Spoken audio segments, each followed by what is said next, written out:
लेती है, गरीब है, भूखे पेट सोती है। ये मोहतरमा ये फरमा रही थी, कह रही थी, ओ बीबी तुम्हारे जो मुल्क में हालात हैं, तुम्हें अपने हालात के बारे में कुछ नहीं पता, जो तुम लोग ड्रामों में ड्रामे करते हो। लिटरली ड्रामे का नाम किसी ने सही ड्रामा लिखा है कि 500 करोड़, 800 करोड़, 1000 करोड़, 1800 करोड़। तुम लोग के अवाम तो बिलो दी बेल्ट जिंदगी गुजारने पे मसरूफ है। इंडिया चले जाए ना, कोई हमारे भी बहुत जान पहचान वाले इंडिया गए हैं तो उनकी शक्लों से माशाल्लाह पता चल रहा होता है कि कितनी रौनकें बरस रही हैं और कितना खाना मिलता है, कितने प्रोटीन्स मिलते हैं, कितने कार्बोहाइड्रेट्स मिलते हैं, या कितने आप लोग लिपिड्स या फैट्स या विटामिन खाते हैं, कितने जूसेस आप लोग पीते हैं। आप लोगों की जो अवाम है ना वो बिलो दी बेल्ट, गुर्बत से भी नीचे की जिंदगी बसर करिए। ये तुम लोगों ने एक मास्क पहना हुआ है जो तुम लोग दिखाते हो अपनी फिल्मों में, अपने ड्रामों में। आतंकवादी कहते हो ना, तुम लोग की फिल्मों को पैसे कौन देते हैं ये बताओ? तुम लोग के पैसे कहां से आते हैं? जो पीछे से फंडिंग होती है वो कहां से आती है? ये तुम लोग की अपनी फिल्में साबित कर चुकी हैं कि तुम लोग की फिल्मों की फंडिंग कहां से आती है। अंडरवर्ल्ड के मामला तो तुम लोग के यहां ज्यादा है। हम लोग तो अपनी अवाम से अगर पैसा मांग रहे हैं डैम के लिए तो हम किसी अंडरवर्ल्ड से तो पैसा नहीं मांग रहे डैम के लिए। तो बातें तुम लोग करते हो हमारे हवाले से। फिर अगली बात तुम लोगों ने की कि जी इंडिया में पाकिस्तान से बेहतर हालात है और पाकिस्तान का दिमाग काम करना बंद हो गया। बीबी हमारा दिमाग तो जागा ही अब है। मैं तो कहती हूँ अब हमारा दिमाग ज्यादा काम कर रहा है। जो हमने डैम के बारे में सोचा और तुम लोगों में खलबली मची, मैं तो कहती हूँ चीफ जस्टिस साहब दोबारा अब इसी तरह की आप बातें करें ताकि इन लोगों को और होश उड़े, ये लोग और परेशान हो, इन लोगों के पसीने और छूटे, इन लोगों को बुखार चढ़े, इन लोगों को टीबी तक होने के चांसेस हैं। मुझे तो लगता है इंडिया पूरा कैंसर में मुब्तला हो जाएगा जब पाकिस्तान की तरक्की इसी तरह देखेगा। इतनी हसद, इतनी जेलसी, पाकिस्तान से इतनी इनसिक्योरिटी, कम ऑन। हम 21वीं सदी की जिंदगी गुजार रहे हैं, हम लोग बहुत आगे के लोग हैं। इकोनॉमी तुम लोग कहते हो तुम लोग की तरक्की कर रही है, अपने दिमाग को तुम लोगों ने पीछे क्यों कर लिया? 1947 नहीं है ये, 1947 से बहुत आगे जा चुके हैं। तुम लोगों ने तो पाकिस्तान के वजूद को एक्सेप्ट नहीं किया, हजम नहीं किया, डाइजेस्ट नहीं किया। तो डेफिनेटली तुम लोग पाकिस्तान से बहुत ज्यादा हसद करते हो, जेलस होते, क्योंकि हमेशा दूसरे के बारे में बात वो करते हैं जिसके हवास पे दूसरा सवार होता है और वो आपको अपने से बेहतर लगता है। हमने कभी इंडिया के बारे में बात नहीं की, वो डैम केयर, हम बहुत बिजी हैं अपनी जिंदगी में। हमें जरूरत ही नहीं कि हम इंडिया के बारे में हमेशा बात करें, इंडिया में अपने एजेंट्स भेजें, इंडिया पे नजर रखें। फिर दूसरा तुमने कहा कि पाकिस्तान में जो जहादी लोग हैं वहां पे पाकिस्तान का पैसा जाता है, फंडिंग होती है। रॉ को कितनी फंडिंग होती है बता दो। कुलभूषण आया था क्या भूखे पेट आया था, क्या पैसे लिए बगैर आया था? जो रॉ के एजेंट्स आ जाते हैं पाकिस्तान में मुदाखलत करने, ये कैसे आ जाते हैं? ये पाकिस्तान में जब आते हैं तो क्या इनको फंडिंग कोई नहीं करता? तो अपनी रॉ के बारे में तुम लोगों का क्या ख्याल है? हमारे बारे में तुम लोग बहुत बातें करते हो, हमारी जहादी तंजीमों के बारे में आप लोग बहुत बातें करते हैं। हाफिज सही तुम लोग को हजम नहीं होता आज तक। पाकिस्तान के हवाले से तुम लोग जो बातें करते हो, अपने टॉयलेट्स तो सही करवा लो। एक मूवी आई थी अगर मैं गलत नहीं हूं जी, शौचालय, टॉयलेट्स को कहा जाता है। टॉयलेट एक प्रेम का था, आपको याद होगा, मेरे प्रोड्यूसर ने मुझे अभी बताया क्योंकि मैं फिल्में ज्यादा नहीं देखती। टॉयलेट एक प्रेम का था। आपके तो अपने घर के बेदियों ने लंका ढा दी, उन्होंने बता दिया कि हमारे यहाँ टॉयलेट्स के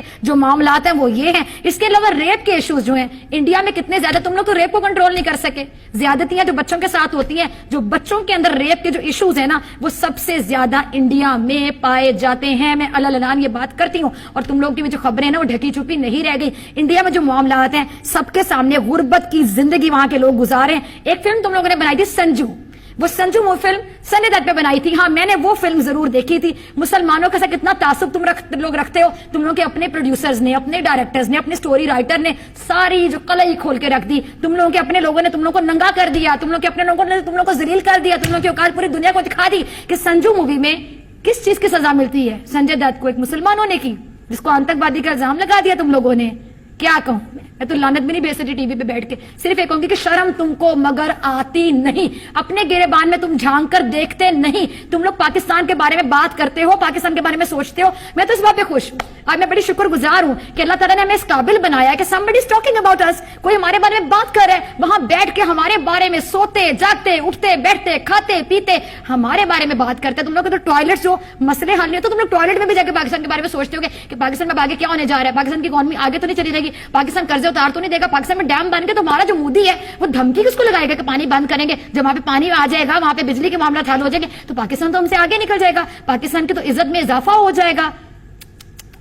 क्या कहूं तुम लोगों को, अफसोस तकलीफ के इंसान हो तुम लोग। धर्म साइड पे कर दो, मजहब साइड पे कर दो, रिलीजन साइड पे कर दो। मजहब की बात कर लेते हैं ना, तुम लोग के इंडिया में आज तक जो मुसलमान जिंदगी गुजारे, सिखों की बात कर लेते हैं, क्या मामला था उनके साथ, सब यकीनी तौर पे जानते हैं और तमाम लोग देखते भी हैं। कैमरे की आंख से कोई महफूज नहीं रहता। इसके साथ साथ हमारे यहाँ जितने भी हिंदू रह रहे हैं, आप कराची में चले जाएं, काफी हिंदू वहां पे रहते हैं, कभी किसी ने शिकायत की, कभी किसी को कोई प्रॉब्लम हुई, उनको आजादी है अपनी मजहबी सिखों के हवाले से। ये जो यहाँ पर क्या शहर है जी, ननकाना साहब, वहां पे जब सिख आते हैं उनको अपनी मजहबी रसूमात अदा करने में कभी पाकिस्तानी गवर्नमेंट ने परेशान किया, कोई परेशानी हुई? मेरे फैन पेज पे बेशुमार लोग ऐसे हैं जो इंडियन हैं, सिख हैं, जो पाकिस्तान से राब्ता करते हैं, जो इंडिया के हालात के बारे में आगाह करते हैं। तो मैं क्या कहूं तुम लोगों के बारे में? शर्म तुमको मगर आती नहीं, शर्म तुमको मगर आती नहीं, शर्म तुमको मगर आती नहीं। Shame on you India, shame on you India, shame on you India. आइंदा हमारे बारे में बात करने से पहले इस प्रोग्राम को जरूर याद रखिएगा और अपने गिरेबान में झांक कर जरूर देखना। यहां से तो आर्टिस्ट भी वहां पर रहता है, तो तुम लोग धमकियां लगा के वहां पे भेज देते हो। तुम लोग के आर्टिस्ट तक हमारे आर्टिस्टों से हसद का शिकार हो जाते, क्योंकि जो टैलेंट पाकिस्तानियों में है वो तुम लोगों में हो ही नहीं सकता। आज के प्रोग्राम, इंडिया की 1.25 अरब आबादी ने पाकिस्तान का टमाटर बंद करके एक नीच हरकत की है। उनका यह ख्याल है कि पाकिस्तानी जो है टमाटर के बगैर जिंदा नहीं रह सकते। लेकिन मैं ये तौबा तौबा का ये मकाम है कि इस वक्त जो है टमाटर बंद करके जिस तरह उन्होंने कहा है, और ये हम टमाटर मोदी के, राहुल के मुंह पर मारते हैं। तौबा तौबा, ये इंडियन की गंदी और नीच हरकत की है। आपने ये तो जरूर सुना होगा कि खिसियानी बिल्ली खंबा नोचे, लेकिन आज हम आपको बताते हैं कि जब जेब या खजाना खाली हो जाता है तो इंसान दिमागी दिवालियापन पर उतर आता है।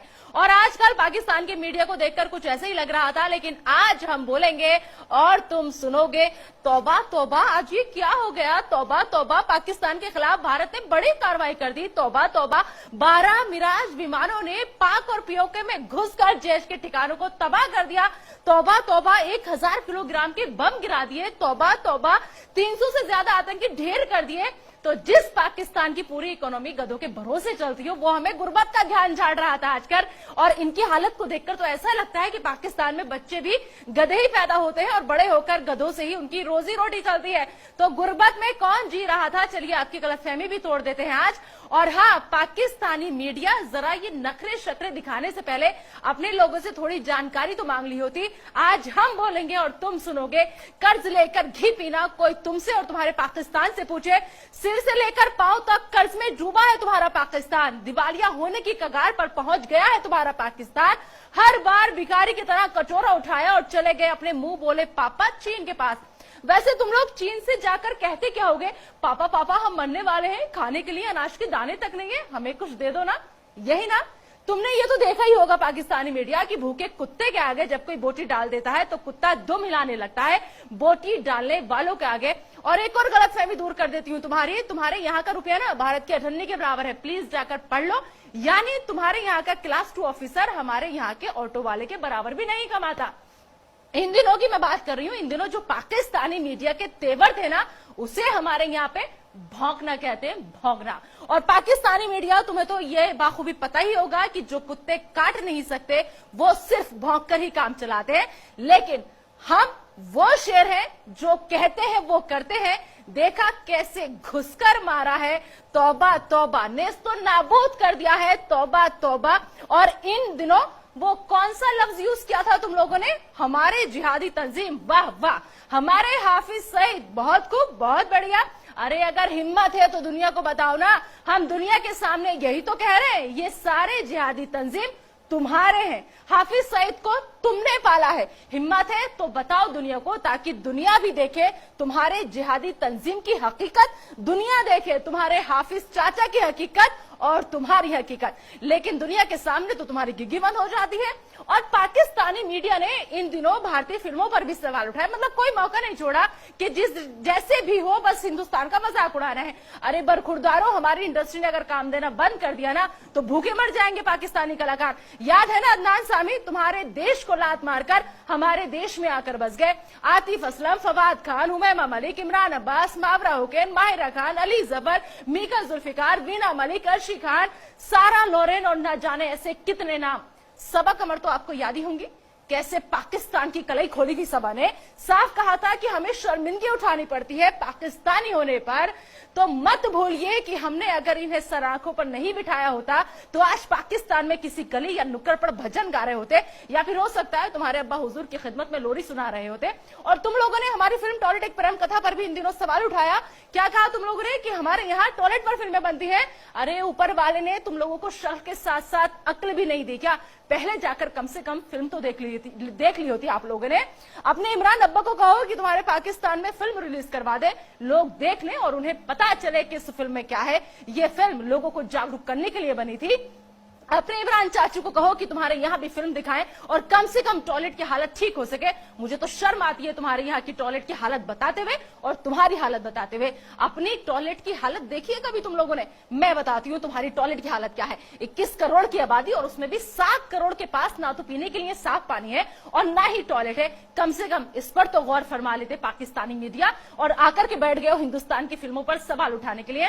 तौबा तौबा, इन दिनों ऐसा लगता था जैसे किसी ने पाकिस्तान की सारी मीडिया को भांग की गोली दे दी हो, इसलिए अब बात तुम्हारे मजहबी ज्ञान की भी कर लेती हूँ, क्योंकि इन दिनों ये भी तुम लोगों ने खूब झाड़ा। तो सुनो तुम गीदड़ और भेड़िए लोग, हमें मजहबी ज्ञान तुम दे रहे थे।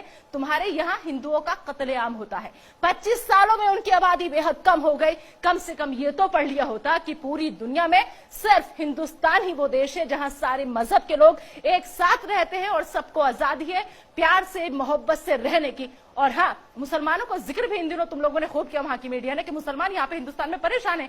अरे किस मुसलमान की बात कर रहे हो आप लोग? मैं भी एक मुसलमान हूं और मुझे फक्र है, गर्व है अपने हिंदुस्तानी होने पर, और उस अल्लाह का लाख लाख शुक्रिया अदा करती हूँ कि उसने मुझे हिंदुस्तान की सरजमी पर पैदा किया है। तो सुन लो पाकिस्तान और सुन लो पाकिस्तान की मीडिया, सुन लो तुम गीदड़ और भेड़िए लोग, हिंदुस्तान शेर है, शेर था, शेर है और शेर रहेगा। और ये हम क्यों कह रहे हैं, इसका सबूत आज तुम्हें मिल गया है। तुमने ठीक ही कहा था कि अब ये 1947 और 48 का हिंदुस्तान नहीं है। ये भी गलतफहमी दूर कर लो कि 1971 का हिंदुस्तान है। अब की बार घुटने पर तो झुका दिया है और जरूरत पड़ी तो काट कर रख देंगे। याद है ना 2016 घर में घुसकर सेका था, और वैसे ही आज फिर से सेका है, क्योंकि हम बोल कर मारते हैं, सामने से मारते हैं। हम तुम्हारी तरह बुज़दिल नहीं है। और अब तुम लोग बदले की बात कर रहे हो, किससे बदला लोगे? हमारी शराफत देखो, अभी भी शर्म महसूस करो कि हमने ना शहरियों को निशाना बनाया है, ना तुम्हारी फौज को निशाना बनाया है, सिर्फ आतंकी और उनके कैंपस तबाह किए हैं। तुम्हें तो हमारा शुक्रगुजार होना चाहिए कि तुम्हारा काम हमने कर दिया। बाकी जो बचे हैं उन्हें अगर खुद तबाह कर लो तो इसी में तुम्हारी खैर है, क्योंकि सोचिए अगर जंग हुई तो तुम्हारा मुल्क हिंदुस्तान के सामने कितने मिनट टिकेगा?